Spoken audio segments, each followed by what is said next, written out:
Hello, everyone. I hope everybody's doing good and doing well.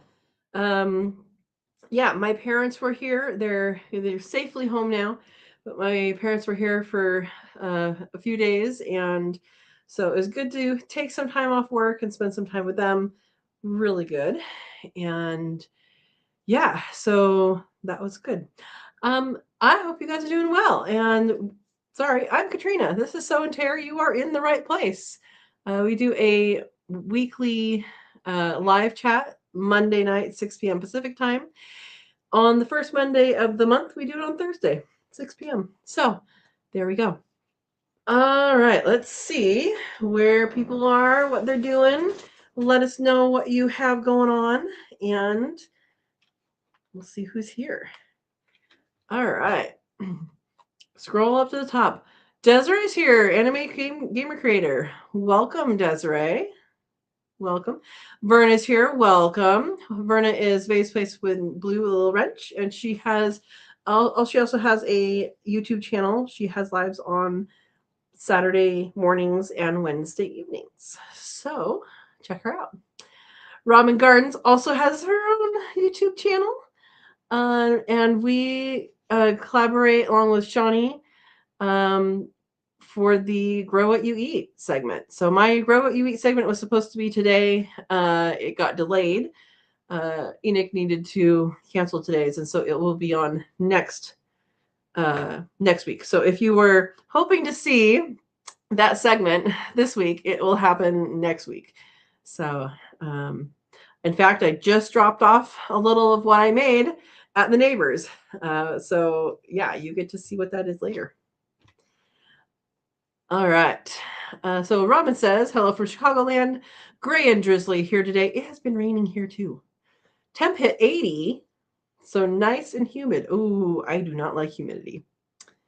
You were wearing a winter coat 3 days ago? Yeah, and then the temperature hit, right? And no winter coat anymore? I get it. I get it. Hang on as I get situated here. All right. Here we go. So let's see. Uh-oh. Are there tornadoes in the Chicago area? That is not good. Hope everybody stays safe. And Verna says, hope tornadoes staying away from you, Robin. Yeah. All right. Looking okay. Robin says looking okay, but Shawnee is smacking the worst of it. Ooh. Yes, positive thoughts are away for sure. For sure. My goodness. Thank you, Verna. And Shawnee's listening in. Awesome.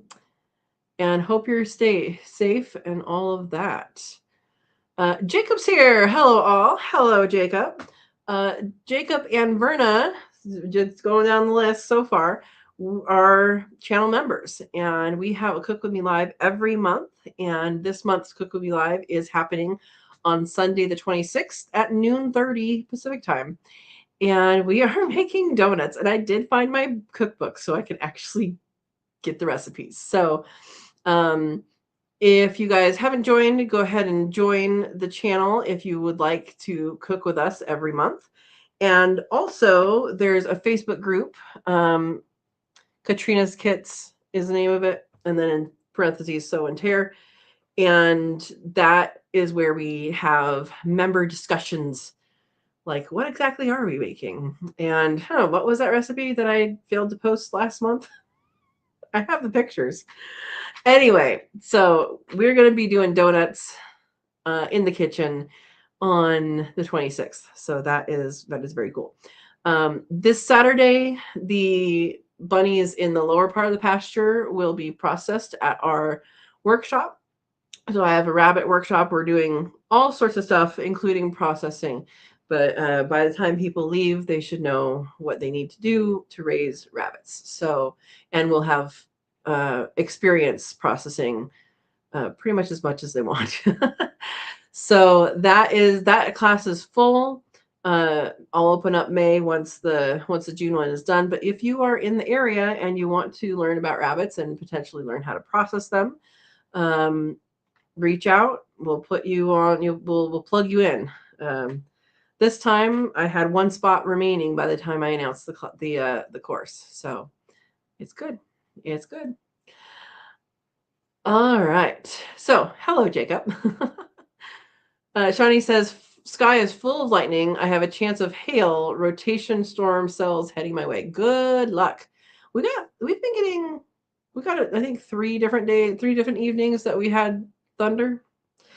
I think I only saw a lightning flash once, but it wasn't even like the bolt. I just saw the light. Yeah. Nothing like where you guys are. Yeah. Robin, I don't do humidity well either. No, thank you. Donuts. Yes, donuts. Donuts. Okay.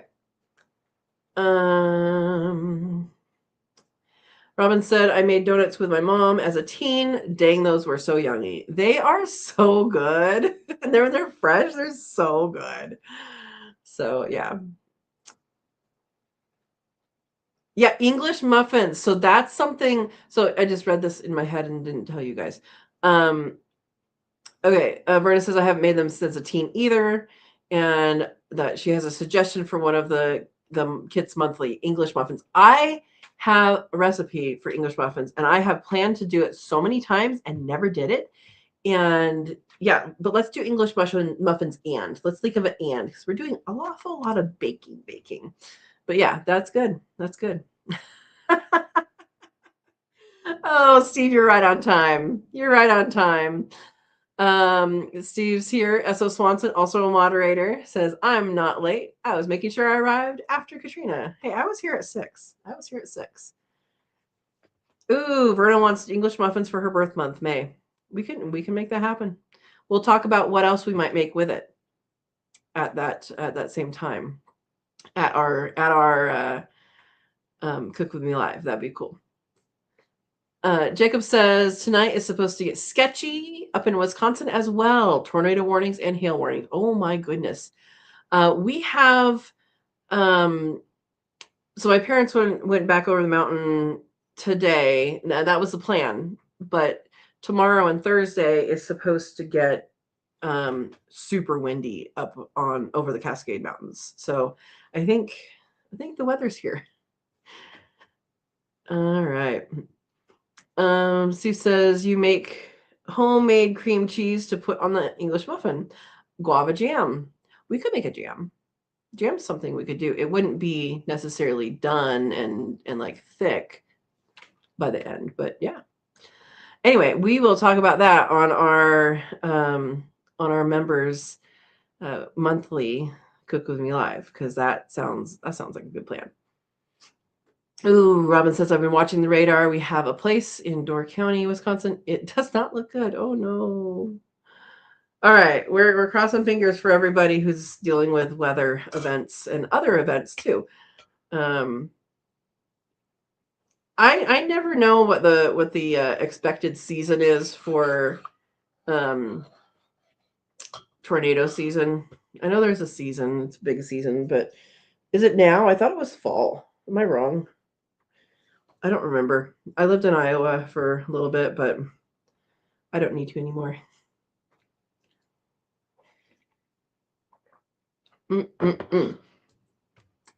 So today, this afternoon, I walked up. I started doing a foraging hike just to show you guys what's out and edible right now. And ended up being a follow the kitty walk. Mama Kitty and Ringo took us on an adventure. So it's going to be a mixed video for tomorrow for that. Yeah. There's lots of things popping up. There's lots of things blooming. The strawberries, the wild strawberries are starting. They have been starting to bloom for a little bit now, a couple weeks. They're starting in different places, and so I'm hoping to actually be able to harvest more than I did last year. Last year, I kind of missed the season for most of them and went, whoops, I guess I should have been paying attention. Yeah. Verna says, my daughter gave me a request today. She wants my extra slips for her boyfriend's garden. Awesome. Yeah, I looked up, so Verna sent me slips, and I looked up where it was, and it's like in Portland still. All the mail goes through Portland in Oregon. So if you send something to Oregon, or even if you send something from Oregon to Oregon, it can take quite a bit of time because it has to go through Portland to get sorted. It's ridiculous. They reduce the number of I don't know what those places are called. Sorting places, organizing places, whatever. Anyway, there you go. Steve says the peak of tornado season is May into early June, unless you live in Mississippi. That is January to December. Oh my gosh. I thought it was the fall. It's the early summer, late spring, early summer. Huh. Okay. Rena says the ones I sent to my shire I mailed at the Miamisburg post office. It is still in Cincinnati. Oh my gosh. Yeah, post office needs a change. Yeah. Hurricane season is fall. I knew something happened in fall.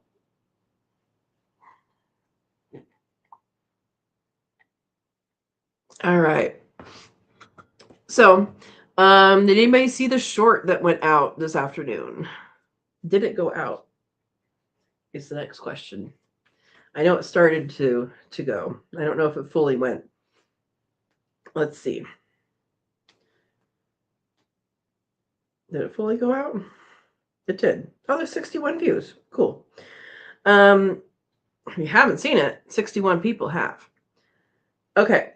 So penne and risotto are due today, tomorrow kind of thing. I kind of think it might be one more day just because of how they look. And I haven't really seen that extra fur come off when the hormone starts.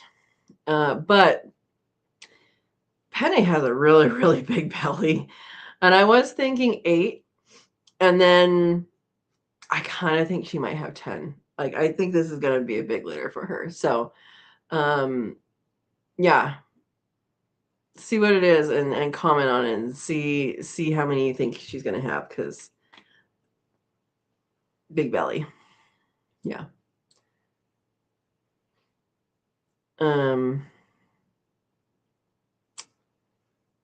Yeah, there's a lot of privatizing happening in post office stuff. That's true. Robin says is agreeing with Steve. Agree northwest of if Chicago seems like most of the tornado activity mainly happens May to July. Verna says 8 kits. Robin saw the short. Thank you, Steve. All right. Would be great if it was 11. She's had 11 before. I think the most she's had is 12 and one of them passed. I think that's the most any of mine have had. 6 to 9 is kind of the regular number, like a good number. Steve says, when are you going to finish the green trim? The green trim. Yes, this is green trim, otherwise known as painting tape. Later. You and my dad can I shouldn't even say this. You and my dad can gang up and tell me that I should do it. There's also trim in other places of the house. It's a conversation starter, Steve. I mean, where would we start a conversation without the green tape? It's painter's tape. And I know you know that. And I know that you're just saying, hey, do it. Or they could do it for me. Yeah, Steve, come on by. It's only how many hours away? No, I just need to get it done. It was gonna happen a long time ago, and then it's just so many other things have taken over priority. As happens, when you have a house or a property or house with property, your priority list constantly changes, and it's just it's just the way it is. Yeah. Anyway, So, yeah, they're gonna have babies, which is called kindling. The act of birth is called kindling. The kits are what you call the baby bunnies. If you call them baby bunnies, I won't yell at you. And they should give birth. I'm gonna guess it's gonna be tomorrow, maybe tonight, but I don't think so. I think it'll be tomorrow night, or tomorrow day, or tomorrow night. Now, those ones are the ones that were bred at the last workshop. We're not breeding rabbits at this next workshop, but I did record the breed, this last breeding, ravioli and rigatoni. Breeding for rabbits is done for the season because I don't need to have them. As it is, it's going to get into summer more than I wanted, because dealing with rabbits in heat is not. You have to deal with them when they're in heat. Not in heat, but in the heat. And when they are out on pasture, I want to be able to move them around and have them be safe temperature wise, which I kind of pushing it anyway with this last breeding. I probably should have done it, but we'll see. Okay. Berta says she's wearing shorts today for the first time this year. Oh my gosh. Steve, see? 35 hours, 55 minutes, 2,377 miles. Just a hop, skip, and a jump. Oh my gosh. Oh, Robin's wearing shorts today too. 80 degrees and humid. Oh my gosh. No, thank you. No, thank you. It's funny because I run warm anyway, so I have been having the windows open during the day and then to close it at night. And when my parents are here, they want the heater up to 70, and I'm like, okay. But it was 70, like before we had this rain come in. It was, it got up to at least 79. It probably got up to 80. We had a little mini heat wave, and then it's supposed to cool off now. I don't know to what, but with this rainstorm, and then hopefully Saturday is the workshop for the rabbits, and hopefully Saturday is what do we keep looking at? Okay, weather. Hopefully Saturday is clear because we have the workshop on Saturday. Let's see, daily. All right, Saturday's 5%. Let's keep it at that. Keep it at that. Yeah, 5% at 70 degrees as a max. That sounds like a good workshop weather, right? Yeah. Oh, Steve is also showing white legs as I round out of jeans. Oh, run out of jeans. Have to go laundry or buy more clothes. Oh my gosh. If it rains during the workshop, so it shouldn't, just the forecast, but I have, so the workshop is not that many people. I limited the class to a small size. I do have one of those pop-up tents that I can put up there, and the rest of it, hey, we're homesteaders. We can wear rain jackets and to go between place and place. Yeah. Yeah. Steve's having trouble with his keyboard. Yeah, so if it rains, I'll set up where we're processing. I'll figure out how to set that up where it needs to be. And then other than that, walking between place and place is just walking between place and place, and we should be fine. So, but my hope is that it's not raining, and we can go from there. So, yeah. So, all right. See, Steve, you say just do it in the carport, but the thing is, my processing stuff, one, I don't want to have like a bunch of BLOD in the carport because it's close to the house, and I don't want to do that just for attractant of like bears or other critters even into where the kitties sleep. And then 2, I would need to buy another attachment point thing to put somewhere in the carport, which would be in a beam that has electrical in it. And I would have to know where the electrical is exactly so I don't screw into it. Blah, blah, blah, blah, blah. There you go. Yeah, because of my technique that I use. I have it all set up on a tree. So, yeah. Anyway, where is everybody tonight? I know I took the day off work, but that was because my parents were here. It feels weird to do this when I haven't been at work all day. Yeah, trees are great for that setup. Yep. Especially if it's supposed to rain like that day or the day after, because you don't have to, clean up as much as far as the stuff that lands not in the bucket. Anyway, yeah. So yeah.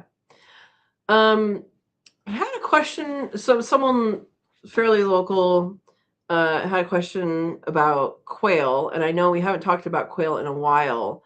Um, I don't know if that person is watching this or not, but if you can put your questions in here. Everybody except for 2 people who have been on here are very knowledgeable in quail. And I don't know if the 2 people that I am singling out, I don't know if they're knowledgeable in quail or not. But we have a good quail community here. And anyway, I'm helping them out and wanted to mention that since we haven't had a quail conversation at all in a long time. No, I'm not getting quail right now. It's still on the back burner. It will happen. It's still on the back burner.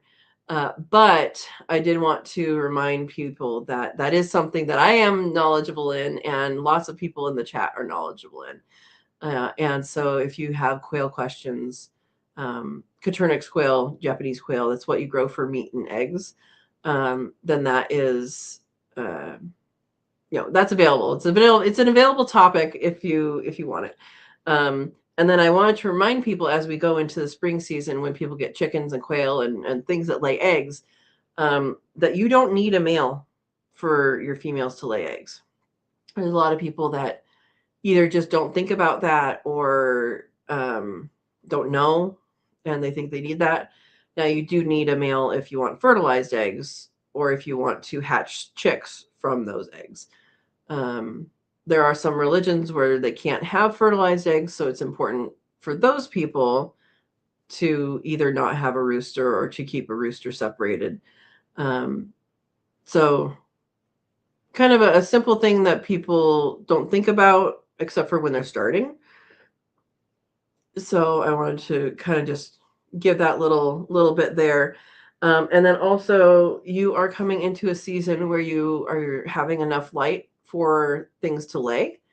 And so if you haven't had any issues with with males, and you haven't had any eggs, now's the time when that can start to pick up if there are issues and if there are eggs. So right now, or they're probably already here right now as far as development. I don't know. People who have quail right now, let me know. Are the males male yet? So when the babies hatch, when the chicks hatch in wintertime, when there's not enough light, their testes don't grow and develop until that light happens. And so if they're not acting like a male and they don't have enough light, that's why. If they do have enough light, now's when they're going to start to develop into that voracious adult and who has needs. And so pay attention to that. And then also, now's the time, light wise, we've probably been in it for a while, that you're going to have eggs being laid, because they need at least 16 hours of light, 14 to 16 hours of light to lay. So Anyway, I just wanted to go over that. Yeah. And I don't see anybody commenting, so I don't know if things are not going through again or if it's going to come in a batch like it did, what was that, a few weeks ago? But if you have a comment and it hasn't been looked at yet, it's because it's not there yet. And we had this issue a few weeks ago. Anyway, so there we go. We have questions coming. Got it. There weren't any comments. Got it. Robin says, how is the garden coming along? I peeked at it yesterday, and I think I saw radish seeds coming up. I believe my pea seeds got eaten by something, because when I went out there the next day, there was little divots, and that is very annoying to me, and I haven't replanted that. It's probably a fox. Everything else, very slow to come up. I did do old seeds, so I'm hoping that they actually sprout. But the newer seeds, there were new seeds for, like, brand new seeds for the Swiss chard, and that wasn't up yet. So I'm kind of basing when things should come up when the Swiss chard comes up, right? So yeah, it's there. That's the answer, Robin. It's there. Yeah. And then I was going to plant starts with my parents, and that didn't happen. We were just relaxing like the whole time, so that needed to happen. Yeah. Yeah. All is good at Vernus. All right. Good. Yeah, so the garden just is right now. So I don't know. I think if I plant more peas, I need to like put some bird netting over it, but I don't think it's birds that got to it, so I'm not sure how to deal with that. I mean, so I went through it when I at my old place. At my old place, there was a cat that liked to massacre my seedlings by using the beds as a potty. And I like seriously was so just over it. And I was looking into making coyote rollers. I don't know if you guys know what that is, but a coyote roller is something people put on the top of a fence, and it's a tube inside a tube, like on a string. So if you have a cable going between two things and you have a PVC with a bigger PVC, or it doesn't have PVC, but some sort of pipe with a bigger pipe around it, then what happens is when an animal puts their front paws on it to push themselves up, it slips back and they can't get a grip. So I don't know if you guys seen, like, there's some gymnasts that do like this. I don't even remember what it was. There's a gymnast versus a rock climber video that I saw, and they had that same thing where there was a tube inside a tube, and they had to like hold on to it, and they had to like go like this back and forth, and it's like a big full body workout to see how long they could hang from it. It's like that. I'm not planning on really doing that, but I kind of wonder if it would help. Yeah. Verna says, I think I saw a hint of those beets. We'll know for sure in a few days. Awesome. Yes, that is true too. So Steve says, if your soil was too cold for the pea, it could take longer. Cross your fingers. True. But there were divots. Like somebody had gone in and taken every one. And my stick that I put down to separate the two kinds was shoved aside. So I can cross my fingers. I don't know. I'm hoping that I planted enough that some of them were there. Yeah.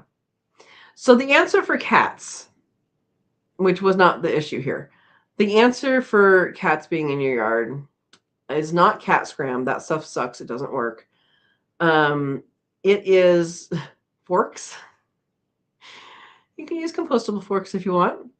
And basically you make two, like, if this is the outside of the bed, you make like a defense. The forks are like this. You make a defensive thing, and then you make another one right behind it. It's facing the same way. And so I look like I'm doing a little bitty foo-foo. So you make like a two, like the rows are like that wide of plastic forks, or you can use metal if you want. It looks absolutely ridiculous, especially when you add pinwheels to deter birds. You look like the crazy person, but it works. It works. So yeah, here we go. Robin says, I have to chicken wire around my garden, or the bunnies eat it. Peas and beans are the buffet favorites. So the only rabbits that are here are my rabbits, and they are not out wandering around.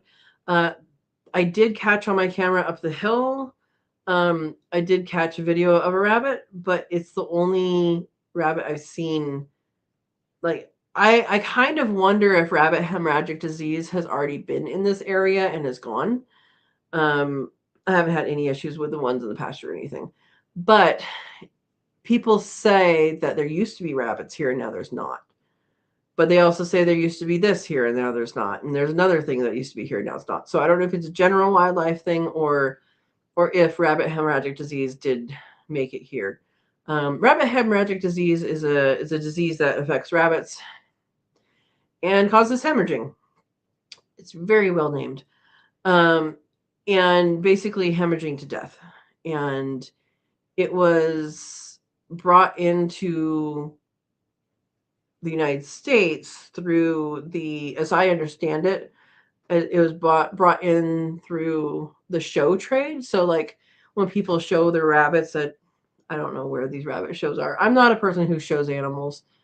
I don't know if it's all 4-H or if it's different shows. I have no idea how it works. But it was through that a bunch of them got infected, and the death rate is extremely high from that. And it did make it into wild populations in several places.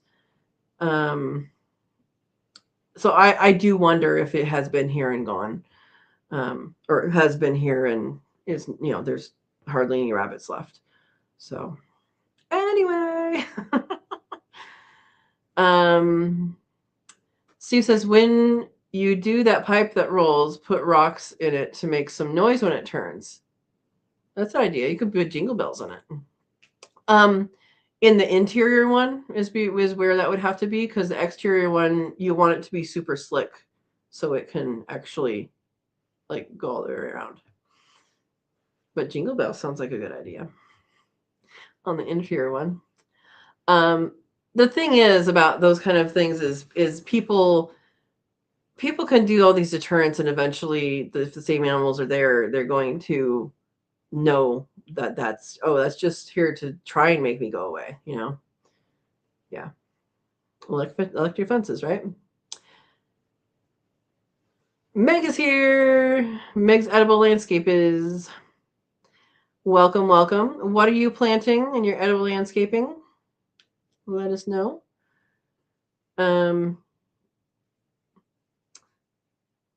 Yeah. So food forest stuff. I know I said April would be like the when we could get in there, moving things around if the weather cooperates, but yada yada yada. I haven't talked with the guy who's going to be cutting things about specific dates, but since Mama Kitty didn't get caught when she was supposed to go to the vet, she has an appointment in mid-May, and I really, really, really want to catch her and have her get her updated shots before it has to be repeated. And so that's going to be, I'm probably going to try and delay into later in May. So yeah. I don't know when the cutoff is for fire season. I don't know if it's June or July, or if it depends on the year, but I really need to get her rabies, and there's 2 other shots that cats get. Carrot babies just germinated, Meg says. Awesome. Awesome. Yeah, I should go out and look again. They've definitely been keeping wet. There might have been a couple days at the beginning where maybe they weren't wet enough, but I don't know if it was enough time for them to germinate at that point.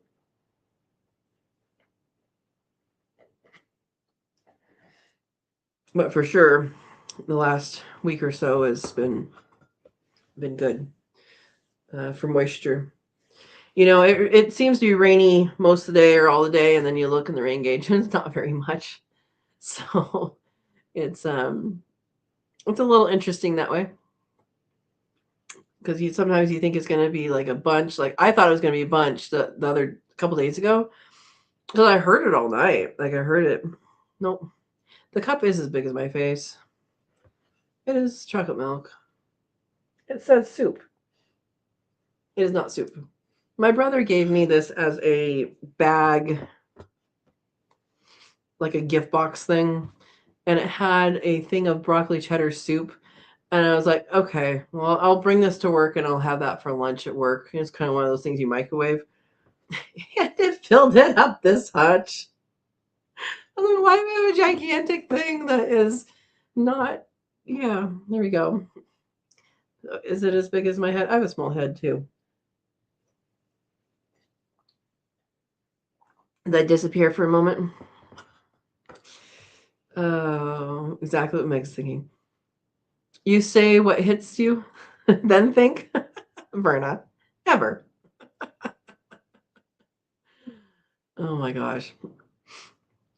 Yeah, yeah. So I don't really know the timing of the food forest, but it is happening. I know right now a lot of things are blooming right now. A lot of things are blooming. A lot. Steve says my tongue is faster than my brain as well. Um, a lot of things are blooming. A lot of things are getting ready to fruit. The wild cherries have very dead petals on them, and then they're starting to grow their fruits. So they're starting to grow their fruits, and those ones are not really great for eating because I mean, they're not like they're not tasty. They're fruits, but the foxes love them. Anyway, they're good for the wildlife, and so those are going. I keep thinking I hear a vehicle. So those are going. The cherry tree that's here is starting to, like the planted one, is starting to have little teeny tiny, like the thing behind where the dead flower is. So that's growing. The apples are in bloom. The pears already bloomed. They're done. So there's stuff happening. The hawthorn is done blooming. Uh, the cherry plums are done blooming. So yeah, we have stuff growing now, and it's good. It's good. The bees are super happy. They're super happy. I got into the beehives, and they're very happy bees, and gave them some extra room. I'm not sure they needed extra room right now, but I gave them another box on top for the just in case, and hopefully they're doing well. Yeah. All right. Abella's here. Welcome. She says hi, everyone. Hello. Bowtie says Triple G, greetings, global gardeners from the Emerald Coast of Florida, where low 70s continue. Leak found and fixed. That's good. Peppers planted. Beds opening up. Good, good, good. Sounds good. Like just all the things good there. Good. I was just discussing how I think my peas got eaten by something, like as soon as I planted them. All right. Bella says my Asian pear, bush cherry, and serviceberry are all blooming. Very good. Very good. Hello, Bowtie.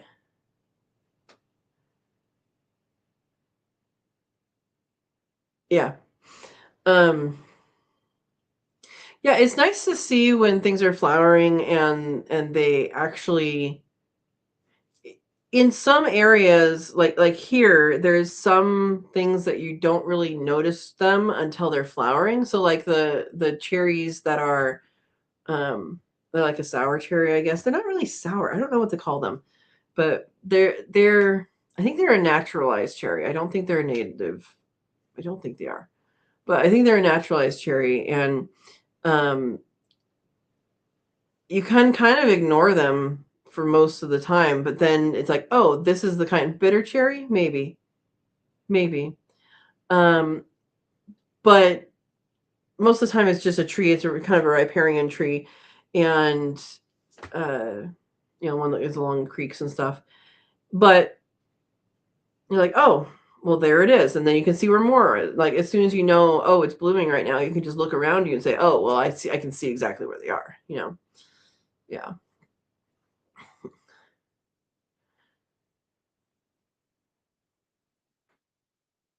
All right. Bowtie's wife's getting things done. All right. Yeah. So yeah, I spent a lot of the week with my parents, just really just chilling, which is so nice. And we didn't get much done. We got one thing done. We got the you guys will see on Monday on the Urban Gardener channel, and then on my channel on next Tuesday, week from today, you'll see uh, a longer cut. And yeah, what we did. But it's other than that, we didn't really do any working on things or projects or anything like that. So it's just good. These things are good. Bella says I weighed my rabbits. That will be 8 weeks tomorrow. All around 3.5 to 4.5 pounds.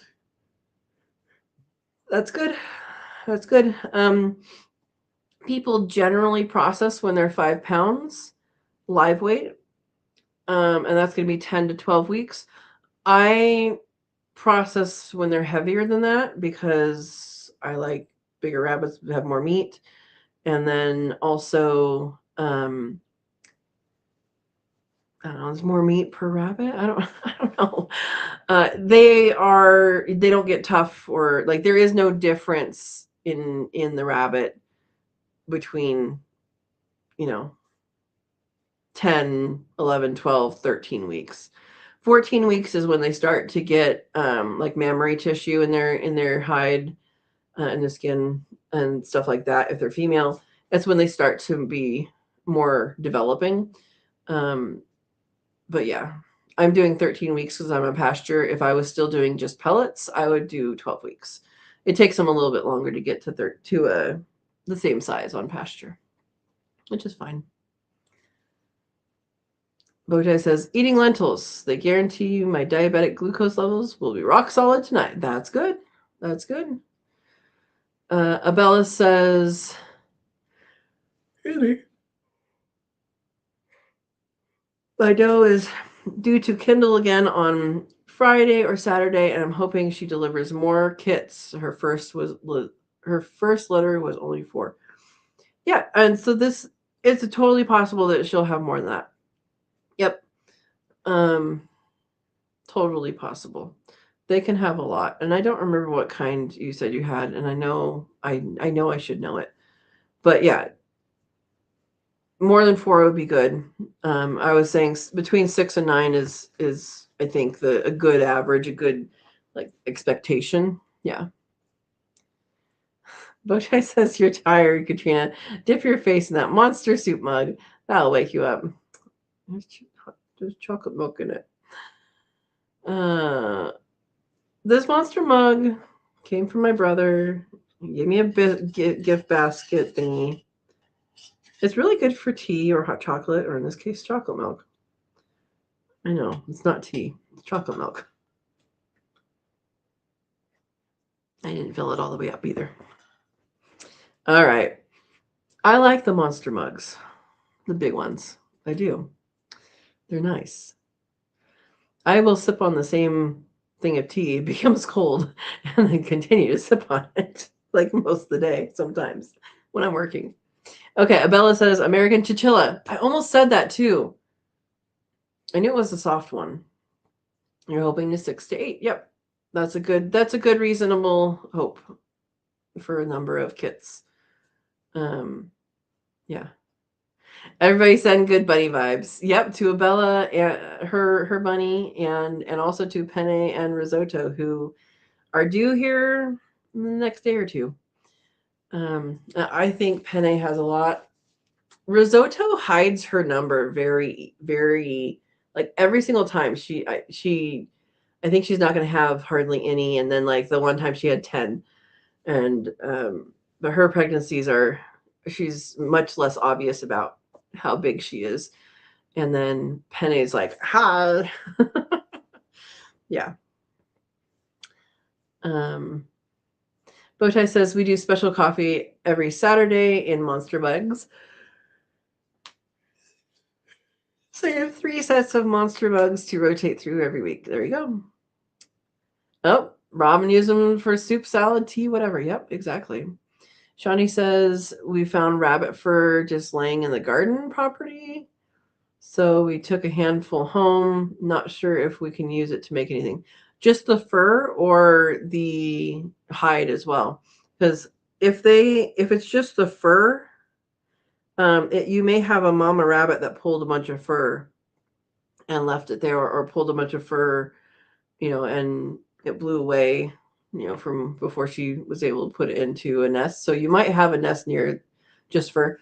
You might have a nest nearby, and so wild rabbits will they'll pick a little burrow, or they'll pick a little hollow.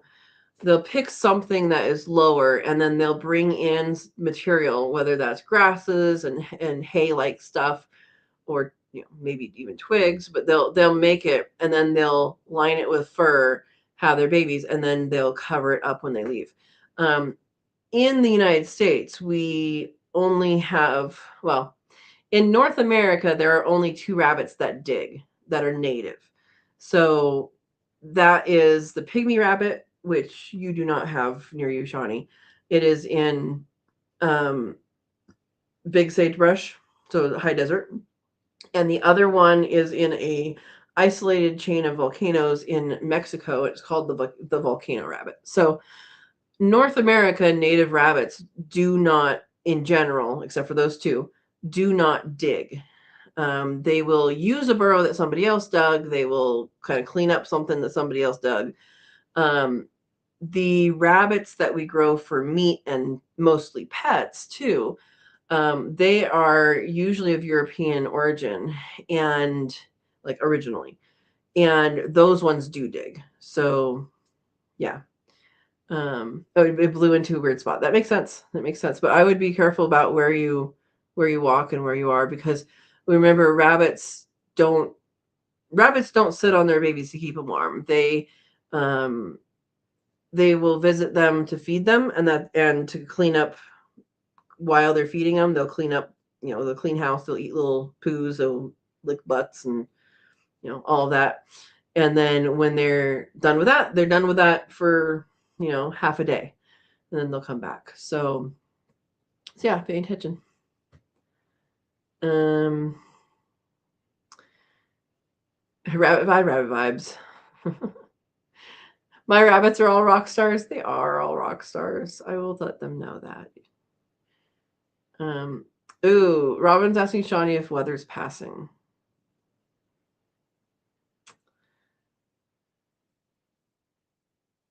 And she says, past the wind part, the rain will continue for 2 more hours. The rotation part of the storm is now north. Good.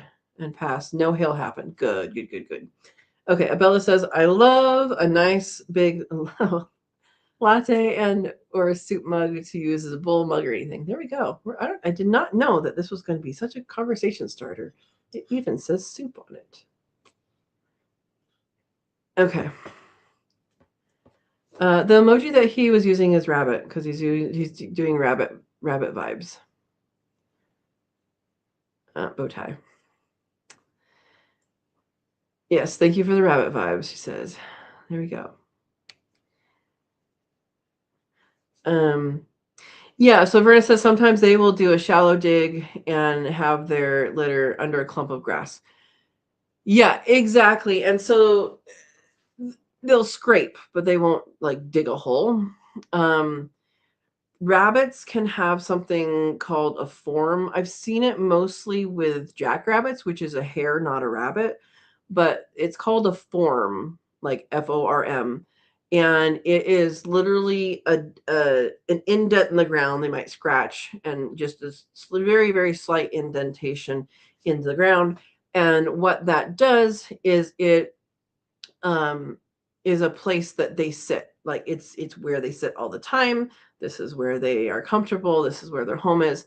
And at least with jackrabbits, which again are hares, not rabbits, they will sit there, and if you scare them up and you stand silently, they will eventually make their way back to the form right next to you. Um, I don't know the same thing exists to that reliability in rabbits, but for hares, that's definitely true. What's the difference between a rabbit and a hare? Anybody? I'm gonna wait until your answer.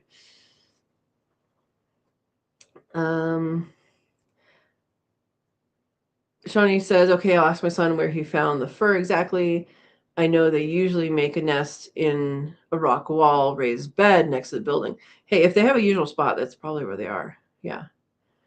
Uh, Steve says, had a rabbit use a divot in our front yard in high grass for a nest. Exactly. It could just be high grass too. And you may, just not mow that area, Bowtie says, I was dressed as a bunny Easter weekend for our church egg hunt. I got punched in the face and nose by an overstimulated 4-year-old. Oh my goodness. Here's to better vibes for your rabbits. Can't do worse than me. Oh my goodness. Yep. All right. Abella has an answer. Hares are born with hair or fur. Rabbits are mostly hairless when born. Plus, hares are more jackalope-like. I love that you're saying hares are like jackalopes. Oh, jackalopes is for another story. So you are right, but there is more to it than that. Lucy found a nest when she was young. Verna, what did she do? Did she attack them, or did she like, oh, what's this? Yeah. Anybody else have an answer for what's the difference between a hare and a rabbit?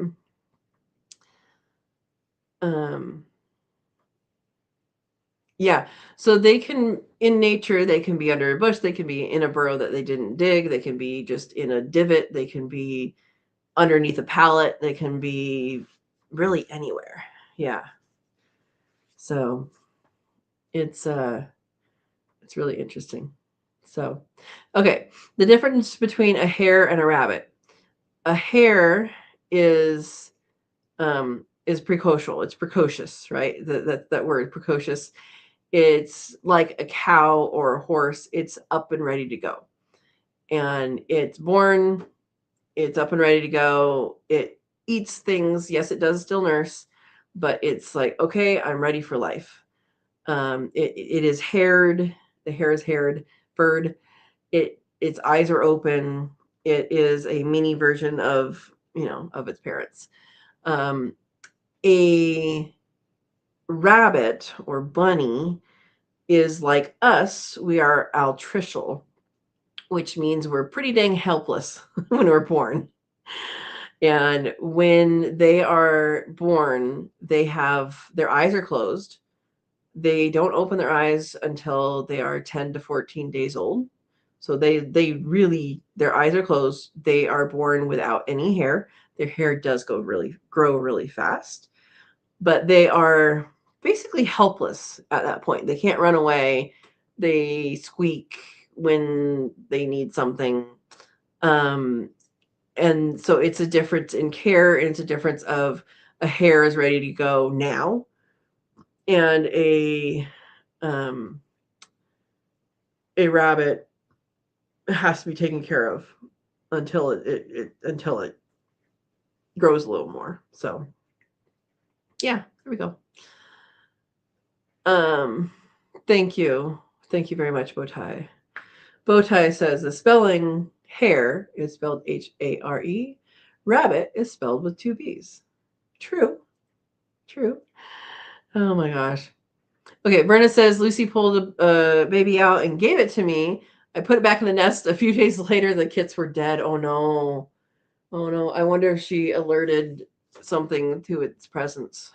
Yeah. All right. Steve says hares are born fully furred with open eyes and are independent quickly. Yep. Yep.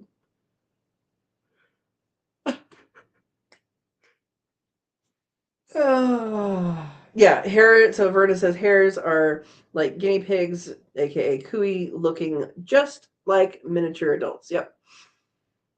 Bowtie says, "What's with those monster jackrabbits in the Southwest? You could total a Cadillac getting run off the road by one of those." So, yeah, hares are. I mean, look at the snowshoe hare, right? Those are big ones too. Yeah. Yep. Um, for sure. For sure. Um, they're big. They're not going to total anything, but they are big. And yeah, though the doe abandoned the nest. Verna is guessing it's because of the scent Lucy left. I would say I don't know if that would be the answer or not because I mean they're still going to go back for their babies, and they don't really have a way of moving their babies because while they do pick things up, um, they tend not to, like a cat or a dog, like a mom cat or dog will pick up their babies and move them. Rabbits don't really do that. Are hares and rabbits related to kangaroos at all? They are mammals. They don't have pouches. They're not marsupials. So, at all, sure, they're mammals, like we are. We're just as related, right? No. Um, I like Vernon's answer. No, David. Yeah, yeah. Kangaroos are pretty specialized. They're marsupials. There's not any different kinds of marsupials around, but they do exist. We have possums here are marsupials. They have a little pouch. Um, yeah, or the doe got injured and couldn't return, or something else got to him. Yeah. Botan says, "I'm tired. Been flipping garden beds all day." You're flipping them. You're flipping them on. Um, yeah. Forgot about the pouches on a kangaroo. Oh my gosh. Oh my goodness. Yeah, no, kangaroos have like their babies when they give birth are like a grain of rice size, and they climb all the way down to the pouch or up to the pouch. Up to the pouch? Yeah. So that's a long trek for a little grain of rice baby, right? That's amazing actually. The kangaroos will lick a trail so it's wet and the baby can follow it. And then they have to climb all that way. It's very interesting.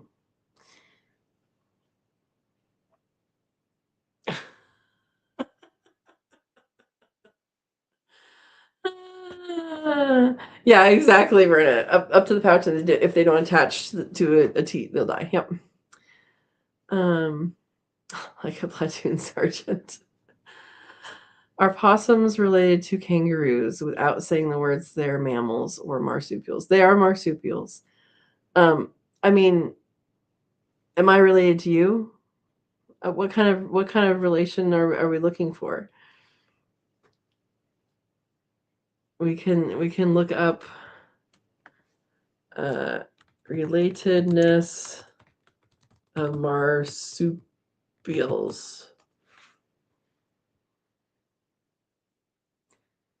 and that would probably get. I was looking for like a What are we talking about? A tree? What's that called? Evolutionary tree. Evolutionary tree. Diagram. That's what you want to look at if you want to see. Oh, but it's just saying marsupials.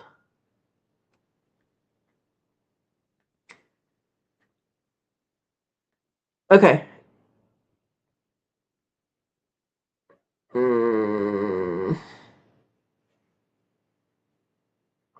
All right, I'm going to share this because I just Googled it for you. That's all I did. Where'd you go?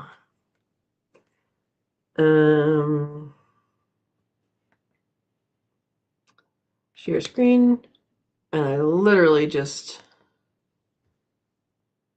Googled this. So there's our possum.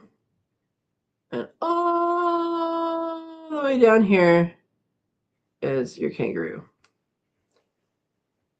So there you go.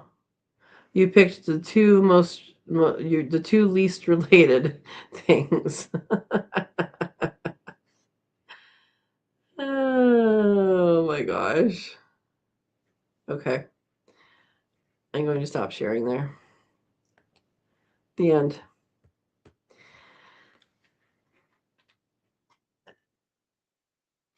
Okay.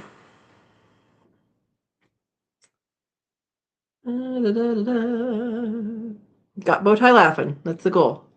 What kind of relationship? One that makes me laugh is working real good. There you go. Steve says kangaroos are related to wallabies, tree kangaroos, wallaroos, pandamons, and kookaras. Yeah. Abella says go back to Pangean times when marsupials from South America, Australia, and diverged. Maybe. Yep. There you go. Possums and opossums are related to kangaroos as they are all marsupials, pouch mammals, while Australian possums are more closely related to kangaroos. North American possums are more. There you go. There you go. Ancestor. Yep. Bowtie says, I'm having fun. Sorry to be such a squirrel. Distraction. There you go. Evolving from a small tree dwelling possum like ancestor 20 million years ago. Yeah. So there you go. Right. I knew what you were talking about. You were talking about the one that's the I can't think of it right now. It starts with a D, the scientific name. But it's Virginia opossum is what you're thinking about, the one in the United States. But there's also, and that's opossum, and then there's another one that's possum. Anyway. Oh, Antarctica when it was warmer. Yeah. So there's a lot of what do we call it? I learned this stuff so long ago. There's stuff that evolved separately while it was separate that evolved similarly, and then there's stuff that evolved. One's convergent evolution, and what's the other one? I don't remember what the other one is. Anyway, things that look the same because they basically dealt with the same conditions, and things that look the same because they were the same, and then their ancestors, like that. So, anyway, there you go. Little bit of biology.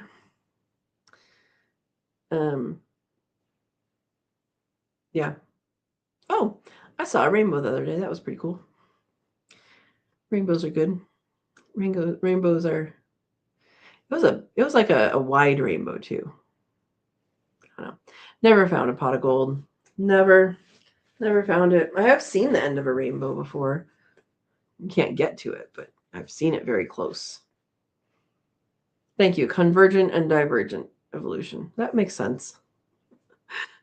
That makes sense. My brain just wasn't working. Did not realize I needed that after school for a random conversation today. Bowtie says we had a beautiful reddish orange sunrise this morning. I regret not taking a picture. Yep.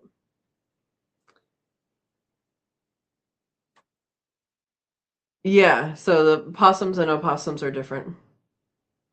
Yep. And the ones that are here in the United States, their tails, they can carry things with their tails. I got a video, one of my camera traps over here, the one where the bear video came off of. I got a possum coming down a trail, and it was like something like on its butt is kind of what it looked like. And I watched it and watched it. Oh, it's carrying leaves. Okay. And so yeah, yes, prehensile tail. So they can actually carry stuff with their tails. And then when they're not carrying it, then they just decide to walk with it like it's a stick just sticking out of their butt. Yeah. Um yeah. So Verna has some Googled information about possums and opossums there. Pretty cool. Um Yeah, you still call them possums. Yeah. I mean, kind of like we call bison buffalo in the United States. They're not buffalo, they're bison. Buffalo live in Africa. They don't live here, you know. Antelope. We don't have antelope. We have pronghorn. People call them pronghorn antelope. They're completely of their own. They're their only living thing in their whole group. So yeah. Yep, we can call things all sorts of things. That's why if you're, especially with plants, if you're looking up a plant, then having a very specific scientific name, you're going to do a lot better because there's so many common names that are just repeated throughout um, different species. You know, same different species are called the same thing is a common name. So yeah, that's also part of my um, frustration when people use apps for plants because it just shouldn't happen. If it's like a nursery plant, like something that you can find in a nursery and buy, sure. But native plants, no. No. Yeah, they can yeah, they use their tails. They could be similar to a monkey's tail.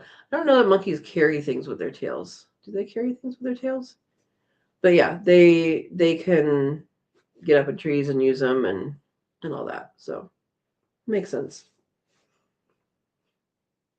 Bowtie says, back in Arkansas, imagine this part with a real southern accent. I'm not going to try and do that.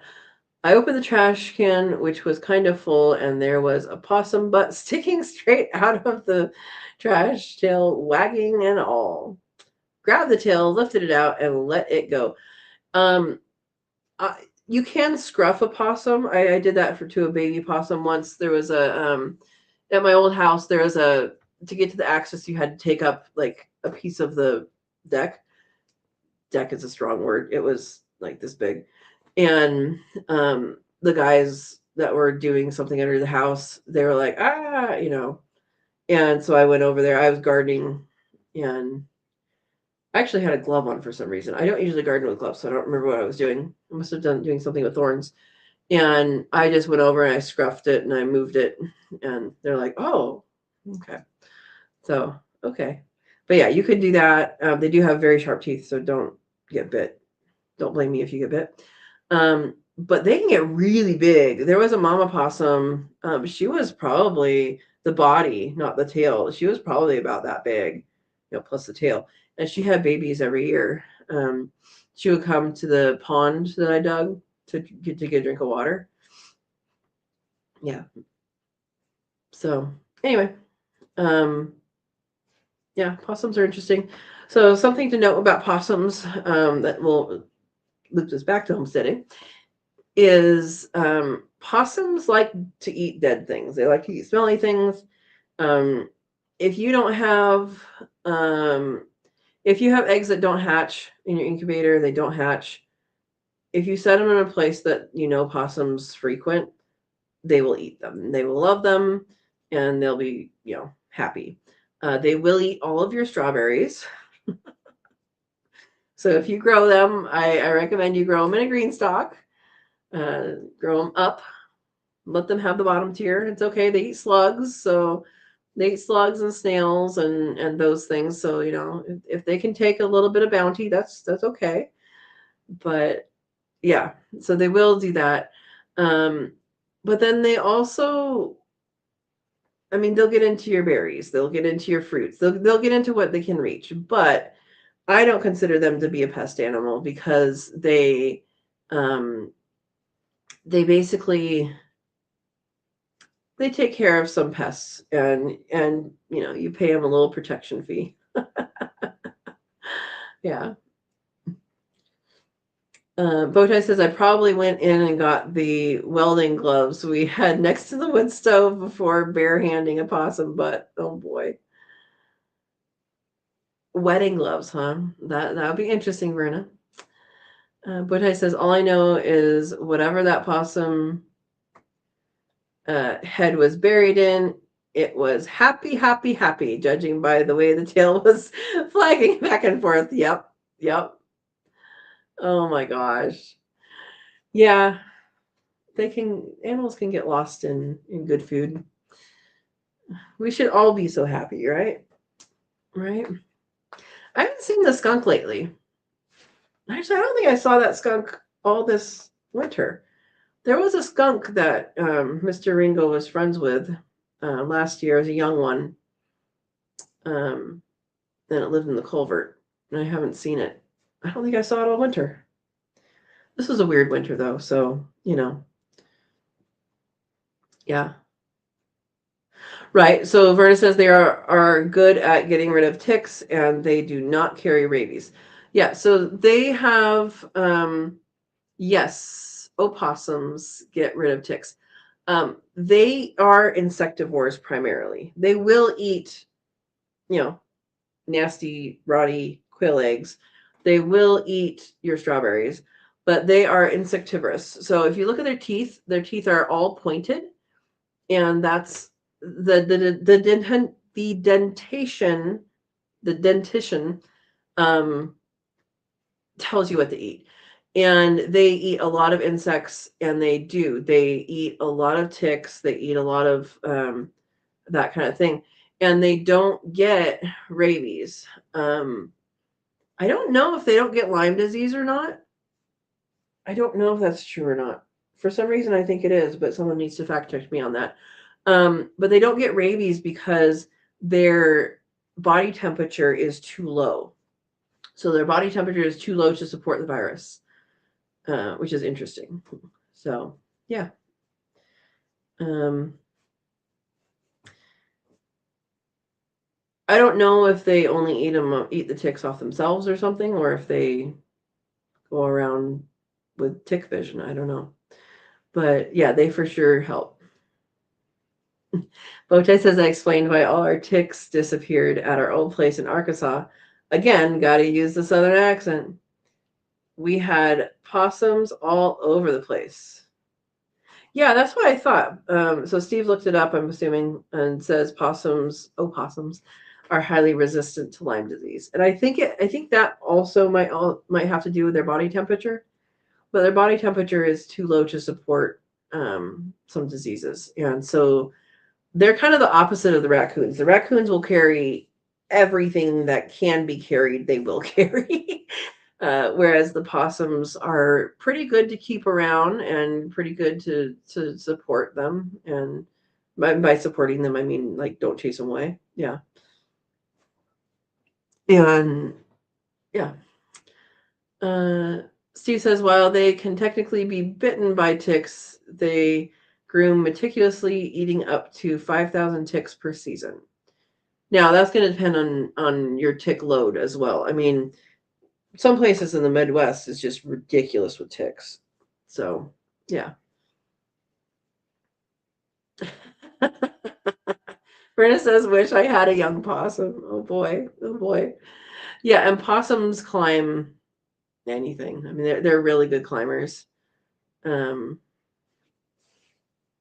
yeah, I like possums. I know I've heard of them getting in and stealing eggs from like chickens and stuff, and I don't know. I have an opinion about, and it might change. Who knows?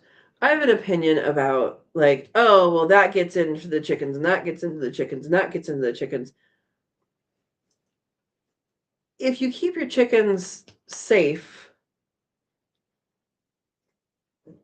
and there's no holes, and they can't get in. I mean, yeah, rats can be a problem. I'm dealing with that right now. I did get some cement. I'm gonna put where the holes are because that's what it's gonna take because the rocks are, they keep getting moved. So yeah, yeah. Um, so that's keeping your animal space safe is kind of part of it, part of infrastructure, which is why I don't have quail yet. Okay. Bowtie says, I thought it was a crocodile that made Captain Hook twitch. I guess it must have been a possum. Tick, tick, tick, tick. Oh, boy. Oh, my gosh. You're reaching, Bowtie. Channeling your inner Serena. Where is Serena? Where is that? Where is that lady? That's pretty funny. Yeah. So, yeah, somehow we're talking about possums. It's fine. It's fine. Steve says we had a possum that liked to sleep on top of our quail cage. I remember you saying that. I had no losses as it was yeah. So Steve didn't lose any because his stuff was secure. Exactly. And that's where it is. If you have animals, you should care for them in a secure way. And how you make it secure is up to you, whether that's protection animals, fully enclosing, some other kind of guard, something. Yeah. Yep. Bowtie says, I just saw her on Garter Scott's. Okay. And she was on fire. Well, where are you, Serena? Oh, my goodness. Yeah, I wasn't on any of Enix stuff this weekend. I had a company, which is good. My parents came, and they are now home safe, so that's good. All right. What's the storm update for Jacob and Shawnee? I guess is who are watching, right? Is that who are watching for storm update? Yeah. Sure, you can message her. For getting that boring, huh? No, I'm kidding. It's pouring right now. It's a report from Jacob. Oh man, lots of lightning. Well, if you need to turn off your computer, do it. At least unplug it during lightning storm. Wow. Yeah, we had some rumbles here, and the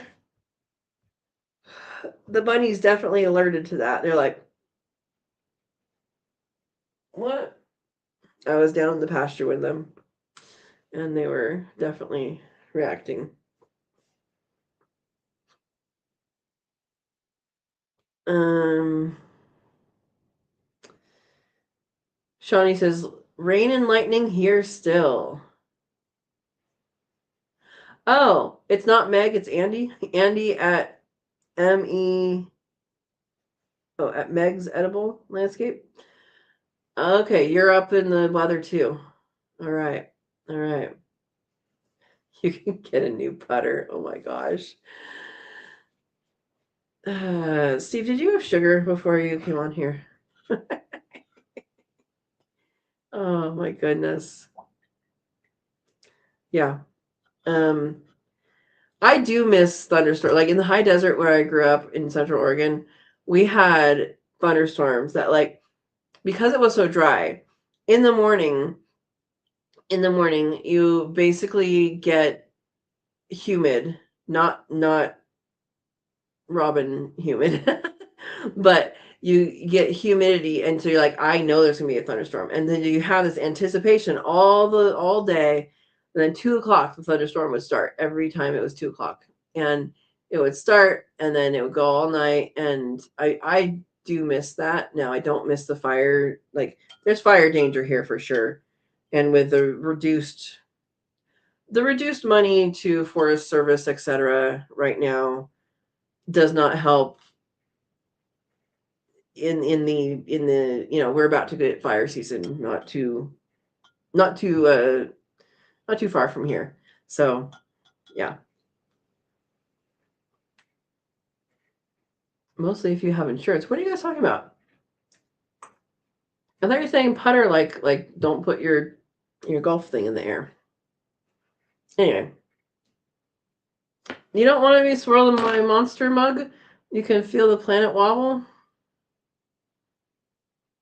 You gotta get the chocolate off the bottom. All right. Um,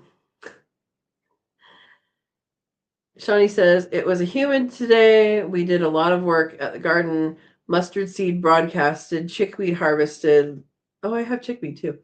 Lily beds cleaned out, new compost pile built. Our seeds we planted outside, have germinated. Awesome. Mine, I think, are starting to. I think I saw radishes come up. Yeah. What's the screen? Wait, how's the screen wobbly? Because this isn't attached. Was this happening? Maybe it's me picking up and putting it down. Anyway. Good night, Jacob. Thank you for coming and enjoy the storm. And I hope that enjoying is what happens with the storm. Okay.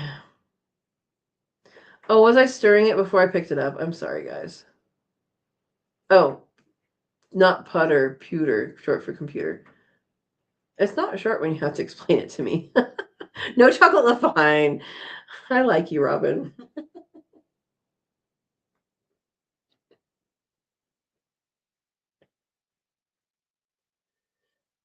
Okay, I'm done, Bowtie. I know he's picking on me. I know.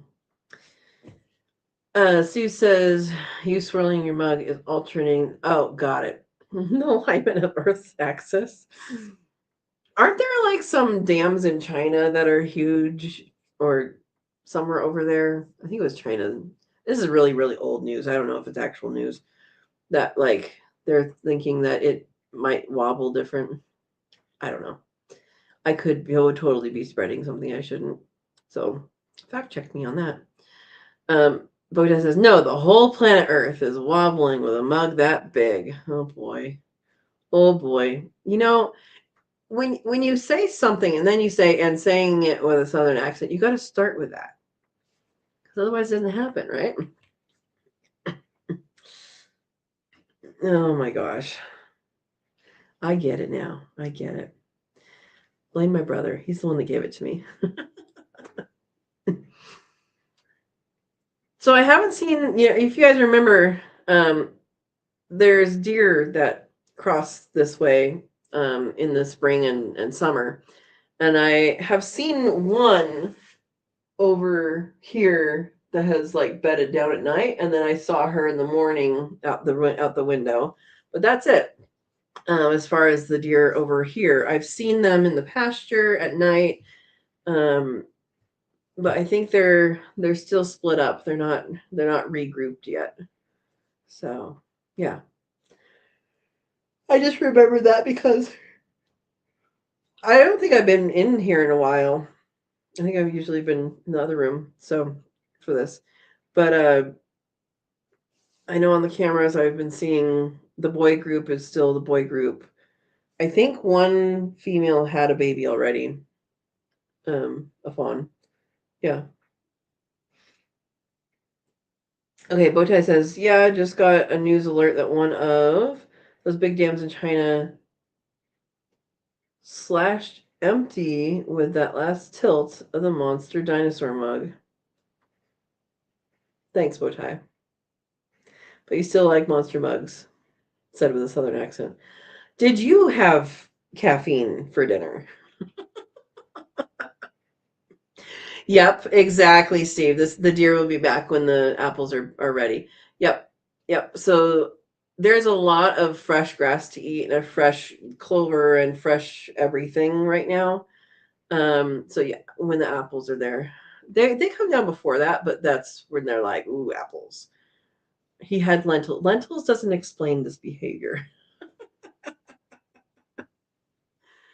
When God created his earth, he brewed the planet in that mug. Oh my gosh. Oh my goodness. Yeah. Hello, Andy Rabbit. Welcome, welcome. Yeah, Robin wants to know from Bowtie, what tea did you make tonight? Oh my gosh. Hey, you're not late. You're still here. You're still here. Lentils rock your world. All right. I did not know lentils had an effect on insulin level. I mean, I don't know what doesn't anyway, but that's interesting. Oh, Andy said I just got home from Baker Creek Festival. It was enjoyable. Good. Good, good. Did you get to tour any of the greenhouses or anything that's out there? Was it at their Missouri location? I know you're pretty close to them, I think, right? Lentils are great for diabetics. All right. Abella says the Three Georges Dam is the huge hydroelectric plant in southwest China in Chongqing near Sichuan province. Okay. I just remember a long time. I don't know if it was like a measurable thing or if people are just talking about it being so big that it might change things. Yeah. Ooh, Andy says brought home some of their cravings. Cravings? I'm going to put them in the freeze dryer. What's a craving? Tell me more. Okay. Abella says I lived there when they were still finishing construction. Oh, when did that finish? Interesting. Yeah, any insight you have is would be interesting. Steve says lentils have a positive effect on blood sugar by preventing sharp spikes and reducing post-meal blood glucose levels. So do you like eat a lot of it, or is it like, oh, I'm going to take this much and at the end of my meal and you'll be good? Bowtie says I will be there May 3rd. We are bringing the studio and having an on-site roundtable talk show live while there with the Coast to Coasters. Awesome. That sounds fun. Oh, Steve is Googling. As a low glycemic, high fiber, and high protein food, they improve insulin sensitivity and support long-term glucose management. That is interesting. Thank you. Andy says it was at the top. It was at their Emma was Missouri, right? Location. Yes, we did tour the greenhouse. That's awesome. Awesome. Abella says, I've read it might affect the planet's tilt in a very slight way. Yep. I know what cravings is. Oh, carvings. See, I knew it was a different word. Carvings on fruit. Oh, that guy was there. So I don't know if it's the same guy. I'm guessing it might be, but there's a guy who he carves like melons and things. Is that the one? It's probably something different because they're not doing melons right now, I'm sure. But yeah, he carves different things. So you're gonna freeze dry it and save it. That's an interesting idea. I would love to see how that turns out. You should put that on the Facebook group when you're done and see how it turns out. Yeah. Oh yeah, by the way, anybody listening doesn't already know, we have a Facebook group called Friends of Sow and Tare. And that's where I post some videos and also where you guys and us can talk about things outside of the live chat. So it's good. Okay, Bowtie says I put 1/3 cup of lentils in a pot of boiling water for 11 minutes. That was my whole dinner. No salt, no seasoning. Yeah, lentils are really amazing. So wait, for 11 minutes, your lentils are not going to cook in 11 minutes. You must be using some sort of lentil that is not the one that takes 45 minutes to cook.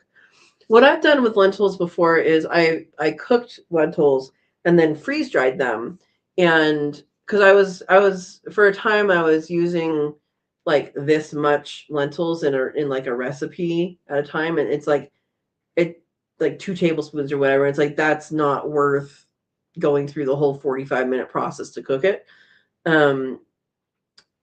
But when you freeze dry it and you just add it back in, all it needs to be is, add some moisture and there you go. So that's interesting. I would like to know what kind, because the ones I have take a long time, more than 11 minutes. All right. Abella says it was a long, long time ago, and they flooded entire towns. Ooh, on purpose, yeah, to have space for all the increased water levels. Yep.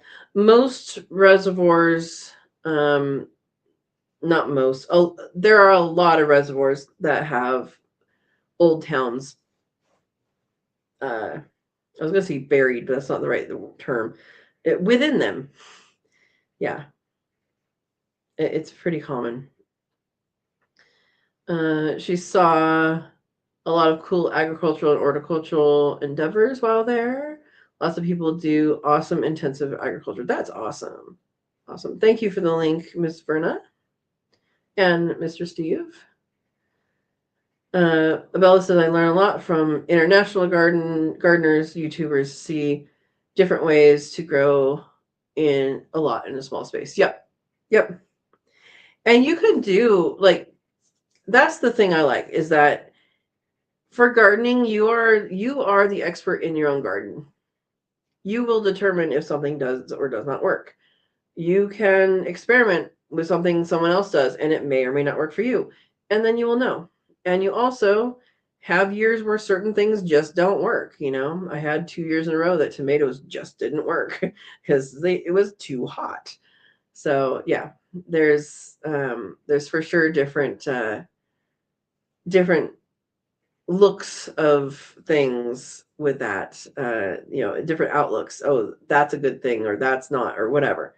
Anyway, so that's trying things from different places is awesome. I think it was it Israel that has all of the, because they're desert, right? That has all of the technology, the per plant watering. So like they look at, there's a sensor at each plant. It's probably not the whole country. It's just the research was done there. And it says whether or not that plant needs water, and if it does, how much it needs. I have no idea if that went, broadly or not, or if it was just something that someone did once and is too expensive to implement anywhere. But I thought that was really interesting for specifically desert areas. Yeah. Yeah. Bowtie says, nope, regular lentils. They actually cook a lot faster than beans. I don't know what a regular lentil is. There's so many different kinds. So many different kinds. Yeah. Always a competition, Steve.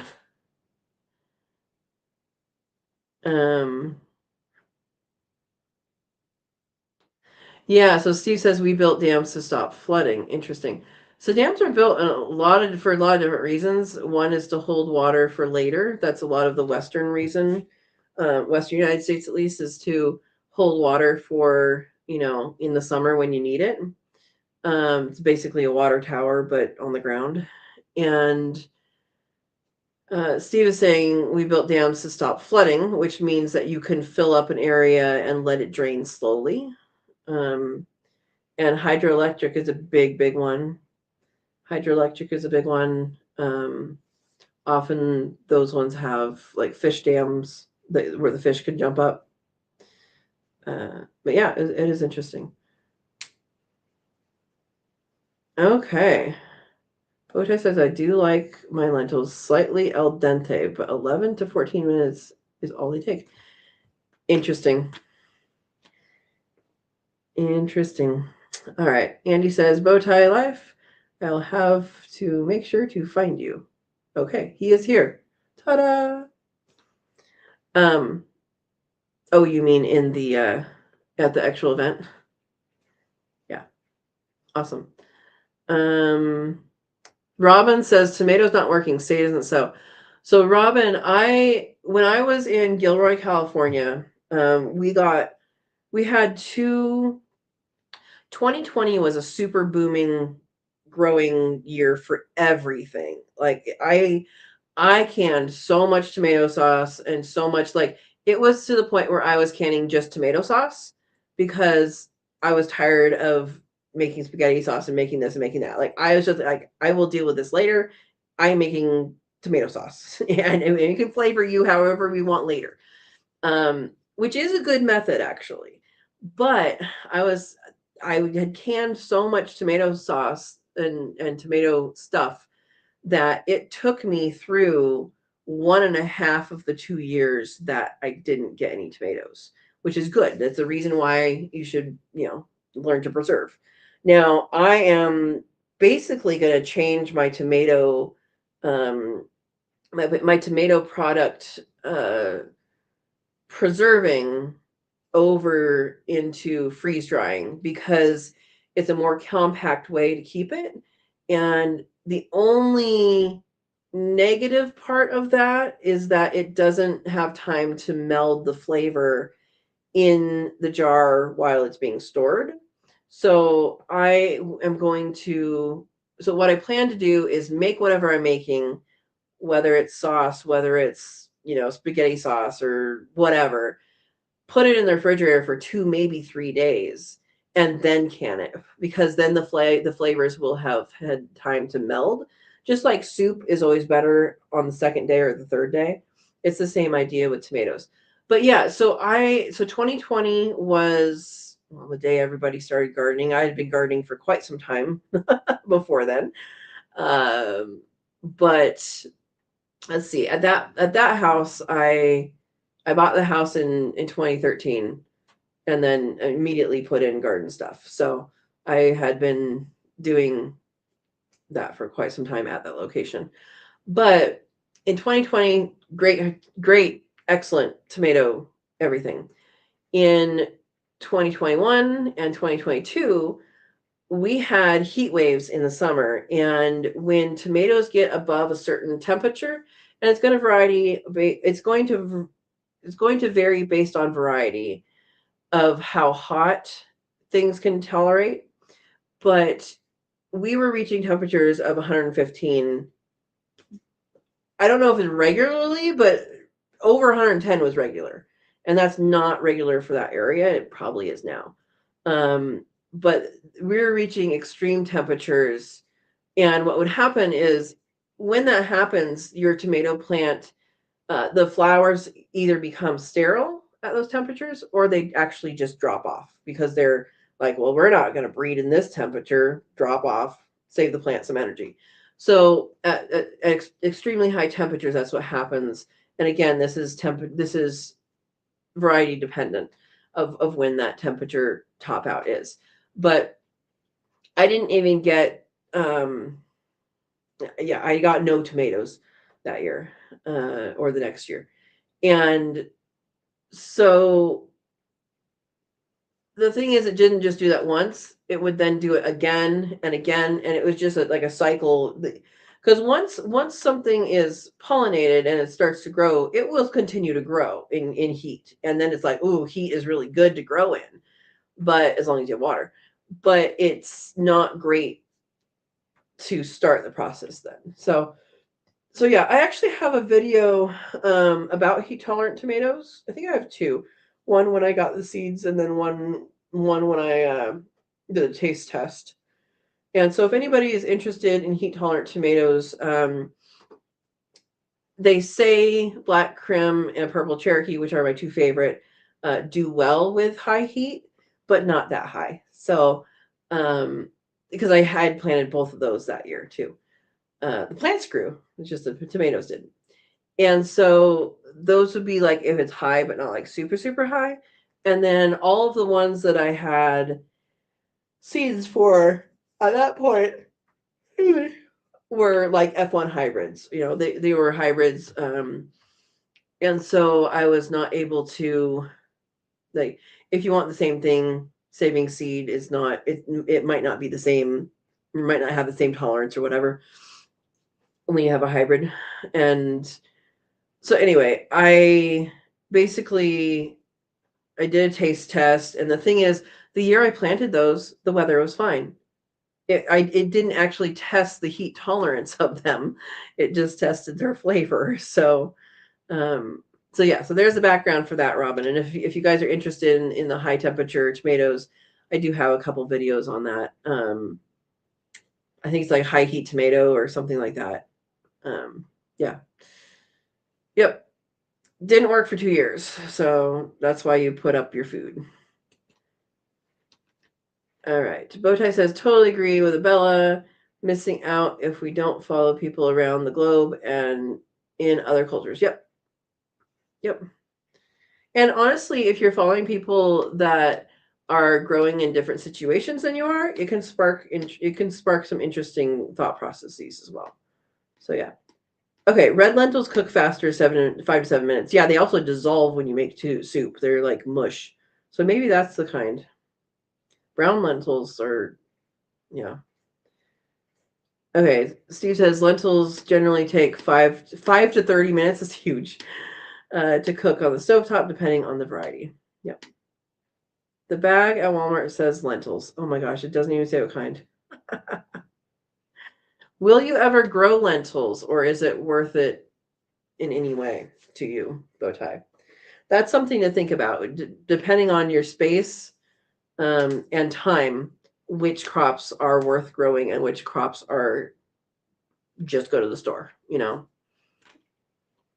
Yeah. Robin says, I like to keep the cooked lentils from Trader Joe's refrigerated section on hand. Better that going for a bad choice because you don't want to wait on cooking time. And that's where freeze drying comes in for me, is you can just throw it together. It's already cooked, add hot water. There you go. Yeah. And Abella says, red lentils are the only lentils I mess with. More delicious. Plus, I get impatient. Okay. Yep. Look it up. Try some different kinds, Bowtie. Let us know. Let us know. Actually, since you're doing this anyway, Bowtie, you should do an experiment. You should do an experiment. There's yellow lentils, and red lentils, and green lentils, and brown lentils. There's lentils that have actual names and not just colors. There's all sorts of different varieties of lentils. And you should see if some of them, since you're doing this anyway, you should see if some of them do different things to your levels, or if it's just lentils. I'd be curious. Homework? Why do I always give homework when you're on here, Bowtie? I only give homework when you're on here. Bowtie says, until tonight, I thought lentils were just, lentils. Hard to say lentils with a southern accent. I tripped over my tonsils. Bowtie, it's like saying there's only one kind of turmeric, and we know there's more than one kind of turmeric, right? I mean, how much turmeric did you do? It's like saying beans. Like, oh, there's only beans. There's all sorts of kind of beans. Yeah. Vernon says split peas will do the same as lentils. Okay. So it looks like you have homework, Bowtie. Gee, glad you came, and you leave with homework every time. Oh. Okay, Verna says, yes, split peas are excellent for diabetics due to their high fiber and plant-based protein content, which helps stabilize blood sugar levels. They have low glycemic index, meaning they release sugar slowly into the bloodstream. They are also high in magnesium and iron. Oh, and Steve says lentils, Canada is the top producer, and India eats half the world's supply. Oh my gosh, I didn't know Canada was. So yeah, grow lentils. Question, split peas are not peas, right? Aren't they in the lentil family? I mean, they're legumes, but aren't they more on the lentil side? I don't know. We're learning. Bodhi says, oh, cool. Oh my gosh. You eat the other half of the world's supply? That's okay. Oh yeah, pink lentils. I forgot about those.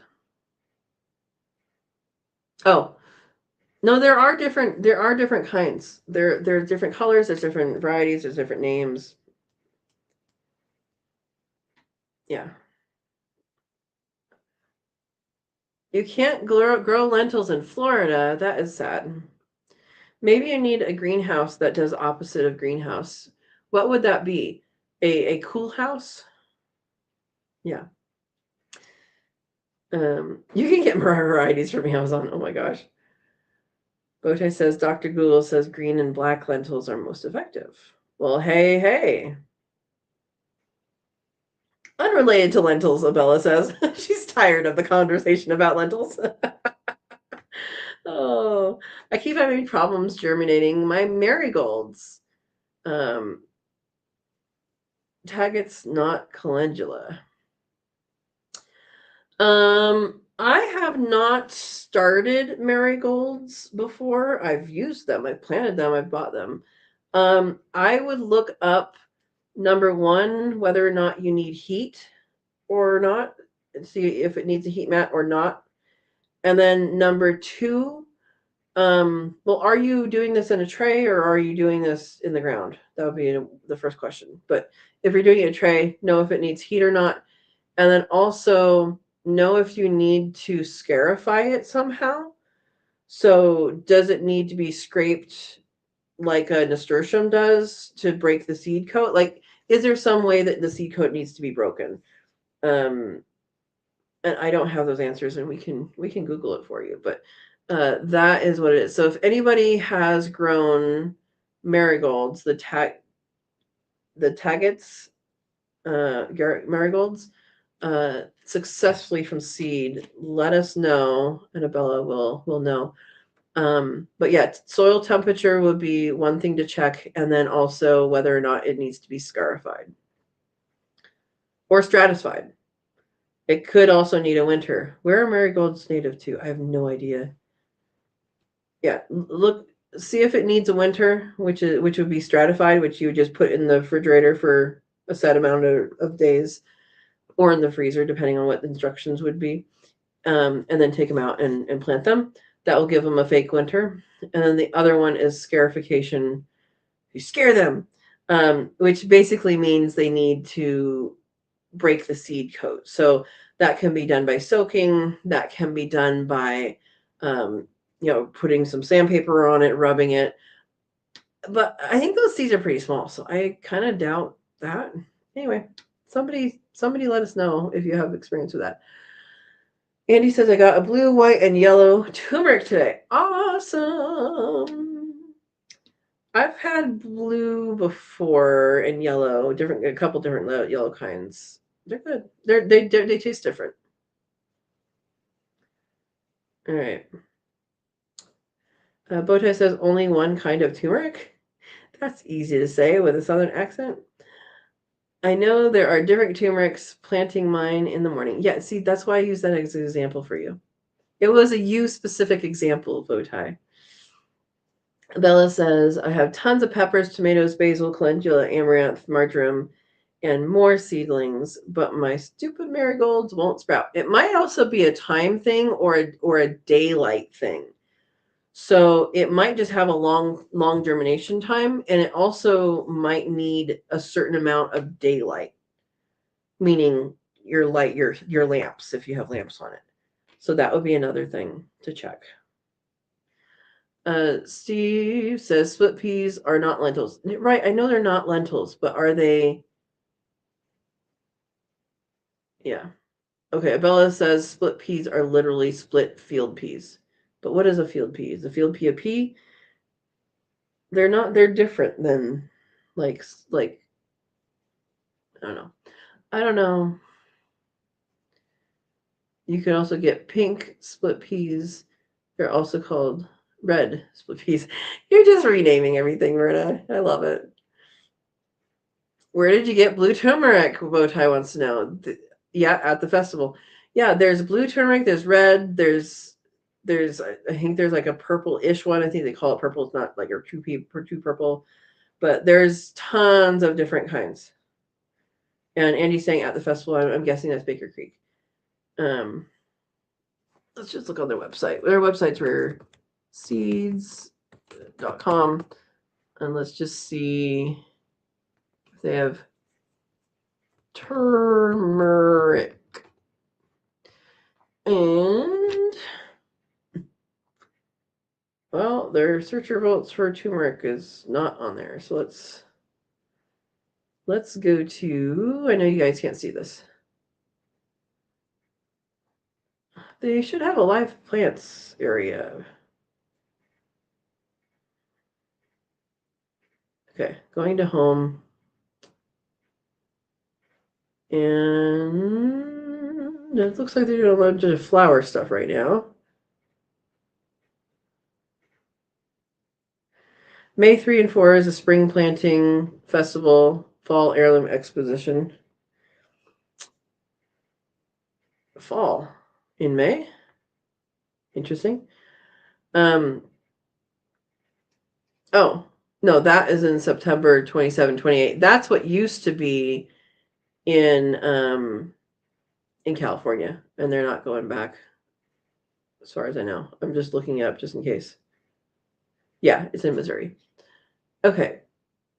So they used to have live plant tab, but they don't. Anyway, I don't know what they have available. But yeah. Blue house is opposite of greenhouse. What? Split peas are field peas. That doesn't help because I don't know what a field pea is. It's not just regular pea. Like it's not a snap pea or a field peas are the ones that you just leave until they get dry. Okay. Andy says for the May festival, they will have turmeric already sprouted. I saw them today and was told I had to wait until May. Okay, so that's going to be a May release. That's good to know. Good to know.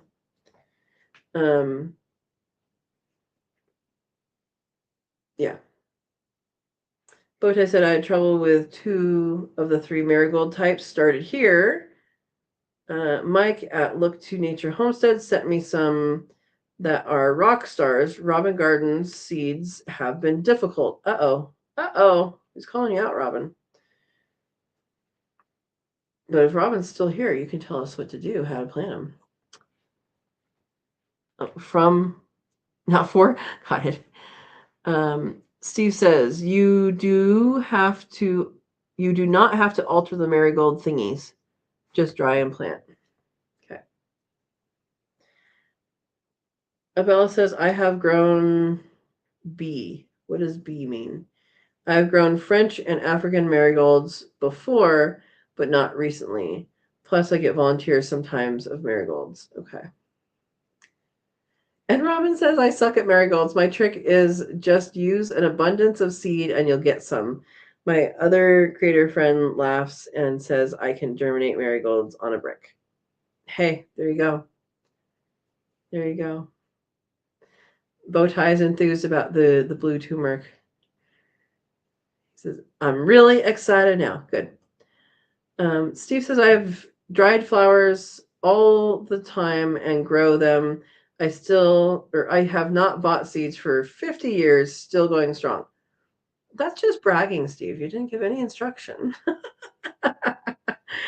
You just dry them and then what? Do you put them directly on the ground or do you put them on the ground and plant and like bury them? Or do you start them in trays? Yeah. Ooh. Andy has more info on turmeric for bowtie. That sounds awesome.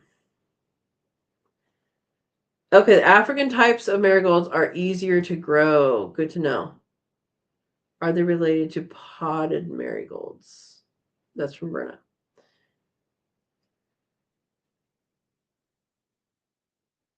Flower ignorant, Brenna says. Yep. I know some flowers, but I don't know much about marigolds except for they work to protect potatoes against root-eating nematodes. That's what I know. Okay, the guy is from Columbia, Missouri. Got it. Got it. Good. Dusty Flats is here. Welcome, Dusty. Dusty says, I think they call calendulas pot marigolds. Oh, then that's a different thing. Yeah. And welcome. They're out of stock. Yeah. I mean, that's going to be something that goes very quickly, Andy. Yeah. All right.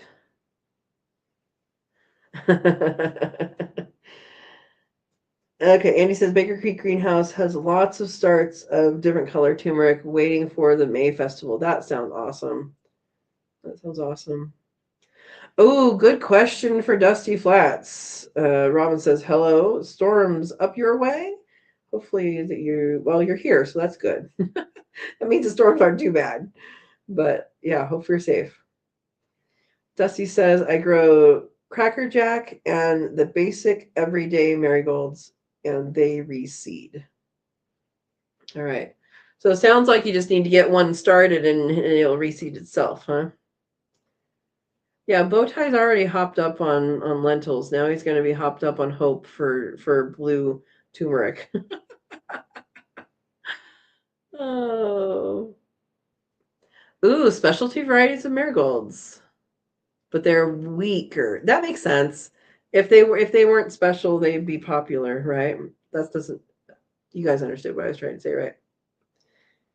Okay, Abella says field peas are very similar to garden peas, but not as tasty fresh like field corn versus sweet corn. I know someone that tried to make like creamed corn with field corn and it did not work. It was not tasty at all. If you have ever tried to eat field corn, which is basically for cattle, it's not good.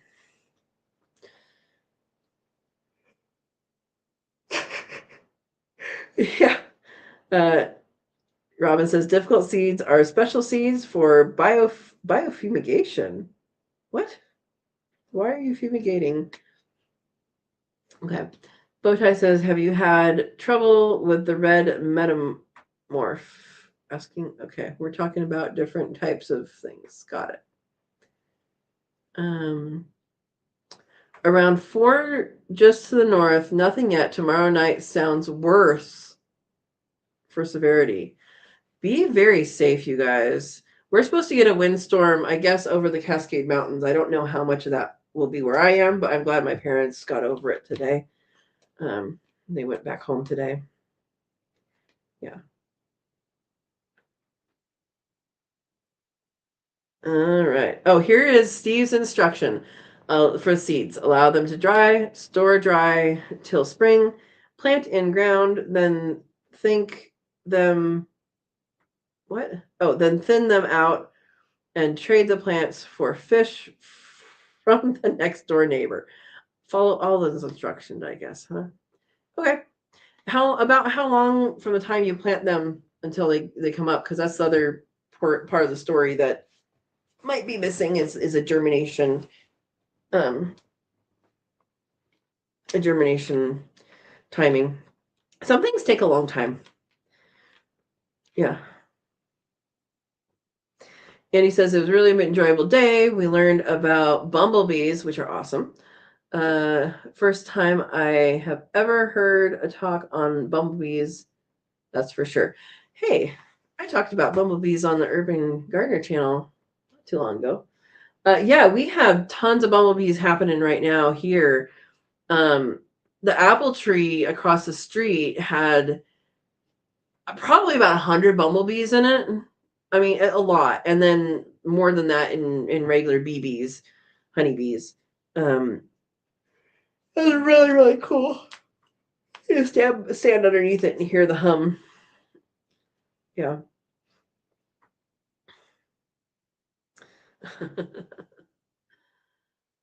All right.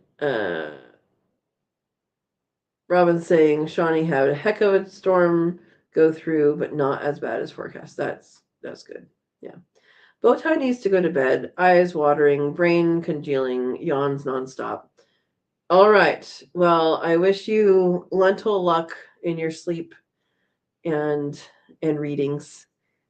And thanks for coming. Oh my gosh, it's 8 o'clock. All right. Andy says Bowtie suggests getting there early. Yeah, and get in line for the greenhouse first thing. The line was long yesterday. Yeah, that's for sure.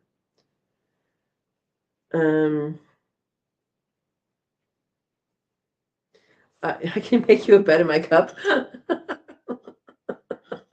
Oh my goodness. You guys are so sweet. Abella says some varieties of marigolds are used to reduce certain nematodes in soil. Yep. Yep. And Bowtie has not gone to bed yet. And is asking Robin to send a red metamorph. All right. Oh, to get rid of root knot nematodes. Okay. Okay. Oh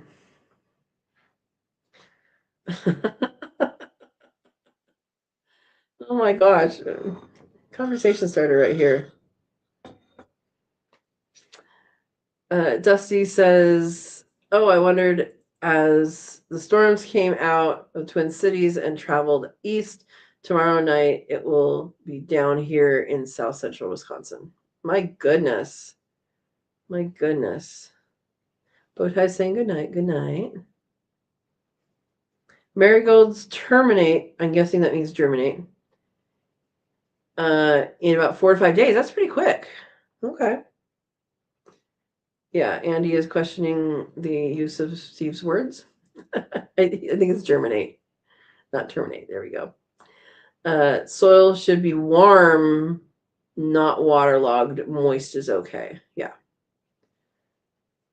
The Wickershire Project. Good evening. Good evening. Where is the line for elderberry cheesecake? I demand cheesecake. Hey, my elderberries don't even have flowers yet. They don't even have leaves yet. So, gotta get in line. Gotta get in line for that. Actually, I don't know if they have leaves starting or not. But cheesecake sounds good. I don't know about elderberry cheesecake, but elderberry pie is really good. Has lots of sugar in it, though. Welcome. How are you? I think we were just about to get off here. So if you have questions or comments or fun things, homesteading wise, let us know. Welcome. All right.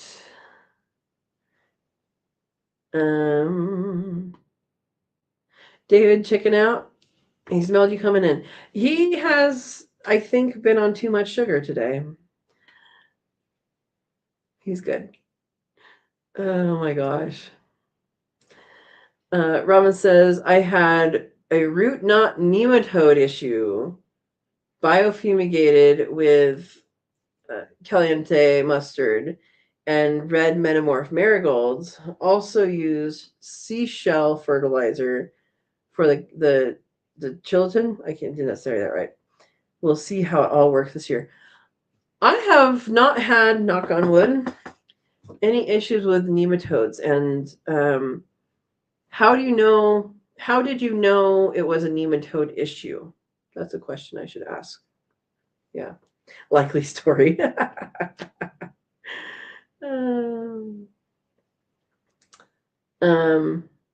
Bella says I need elderberry recipes.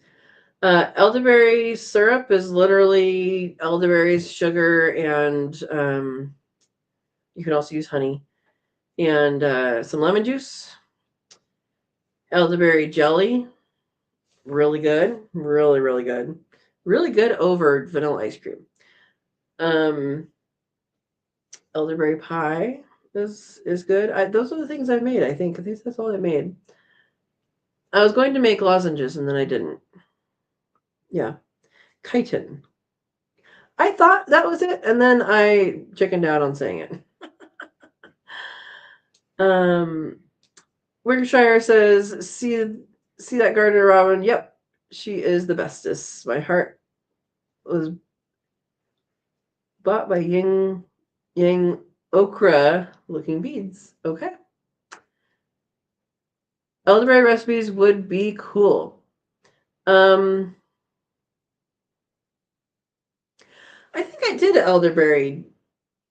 Did I do? I'm gonna look. Hang on. I think I did an elderberry. Elderberry. Yeah, making elderberry juice. Well, here's making elderberry juice. It's not necessarily a recipe, but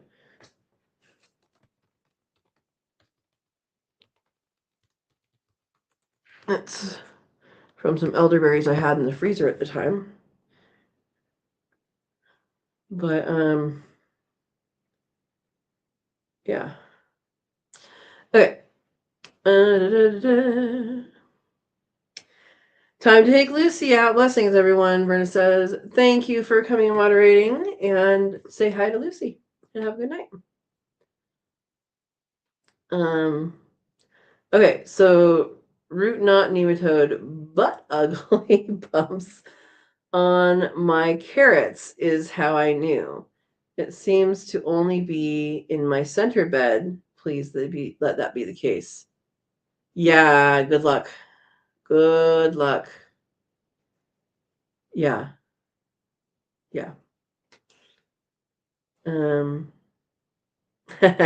Andy says, I'm tired tonight. Well, a little wore out, I guess, is more like it. Hey, you had a big day. You had a big day. Wickershire says they should. Then should I put yin yang seed in the ground and a borloto? I don't know. I don't know what any of those things are. There's an incubator that's almost that name. Yeah. All right, guys. I think it is time to hang up the phone here. And yeah, tomorrow's video will be a foraging / cat. I'm gonna say catwalk. That just sounds weird. Walking adventure with the kitty cats and foraging, identifying plants thing. So that is what tomorrow's video is, and we will see you later. Next Monday, I will be on the Urban Gardener channel and with a pre-recorded Grow What You Eat segment.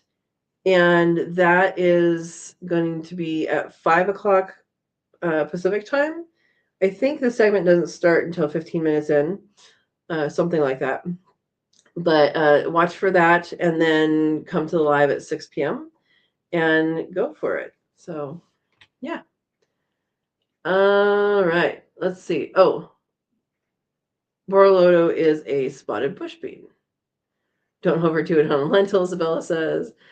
Good night, all. Good chat, Katrina. Thank you, Robin. Andy says, the guy I bought my cherry trees from was there. I got to talk to him, got some good info on what to do to keep them alive. Good. Good, good. Wickershire says, awesome. Love nature walks. Yep. It's a good thing to do. It's a good thing to do. Dusty Flats says, is laughing. I'm on the swim or sink for plants hardening off.